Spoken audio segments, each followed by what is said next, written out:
Hello,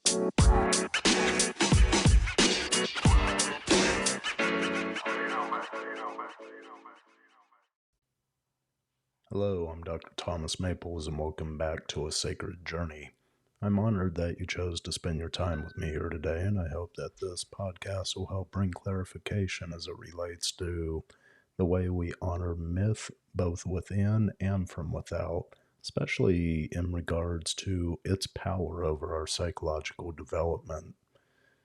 In today's episode, we're going to explore a guiding light to inner peace.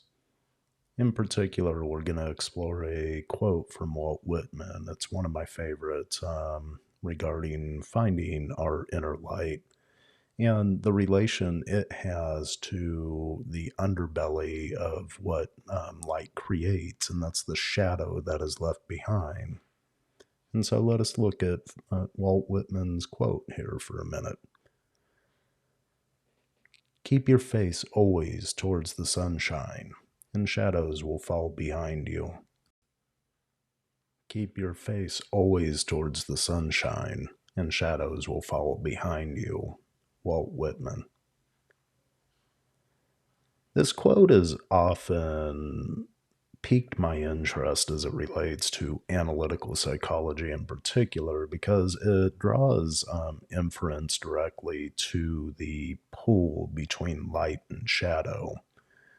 The sun being our life-giving force, in many religions, it's deified as such as being a life-giving force, especially within the tenets of the mythologies from past, whether it be in Greek mythology and Egyptian mythology, even tenets of it in Eastern mythologies are present. And we have this real exploration, this real yearning to move towards the sun.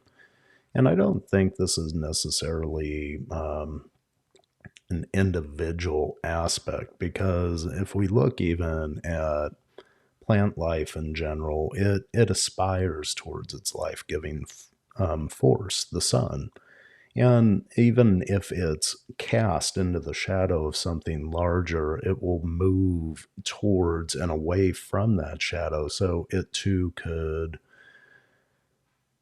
obtain the rays of its life-giving force. And so the sun equates to something that is aspired towards. Now, in human psychology, this is a very interesting facet because it ties into our capacity to dream life forward.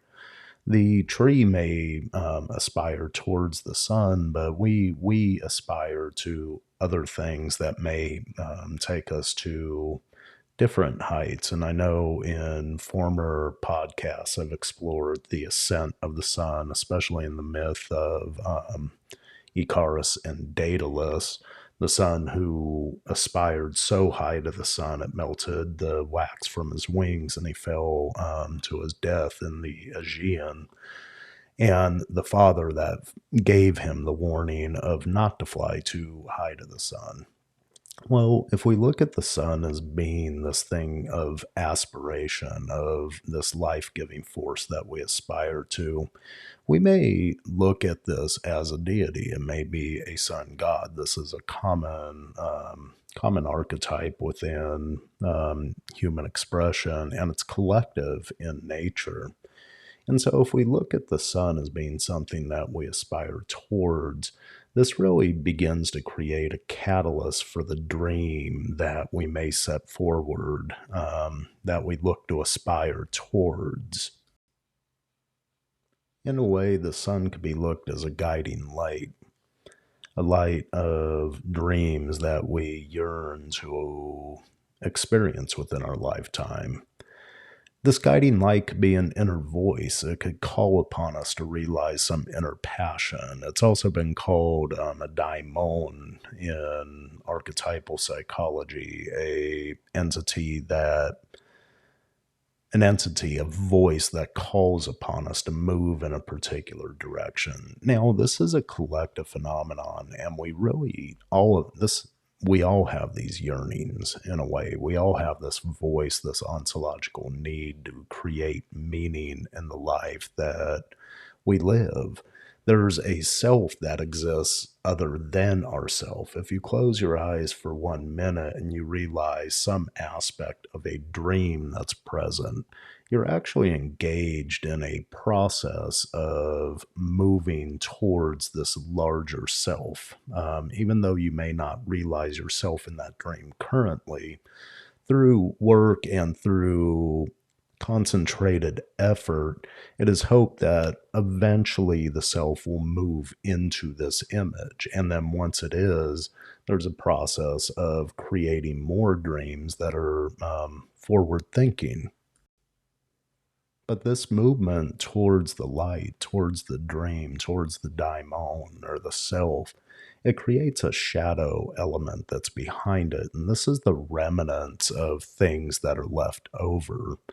Now, we see a lot of psychological angst these days. We look at it from a perspective of possible flaws that are going on socially or flaws that are going on intrapersonally or interpersonally. And all these things begin to mix in a collage that's part of this shadow material. It's not just an individual phenomenon, it's a collective phenomenon.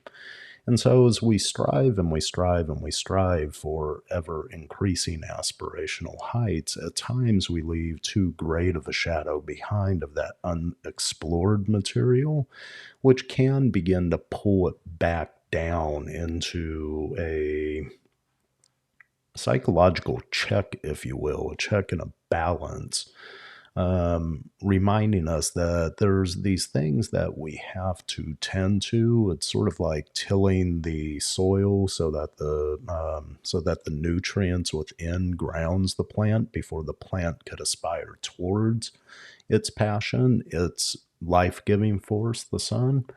And so when we deal with the shadow, this is the material that we begin to uncover from beneath the surface. We have to uncover the nutrients that are there. In Jungian psychology, this is an ideal of tending the ashes. It's, as Robert Bly would say, it's the process of shadow work, going within to find the guiding light that's present. Now, this relates also from a pathological perspective, especially in regards to, let's say, depression, because in depression, there's a perspective that we have to push through. There's something that's pressing us, it's pressing into the soul for us to go within. Again, shadow work. So we can find that guiding light. And there's a lot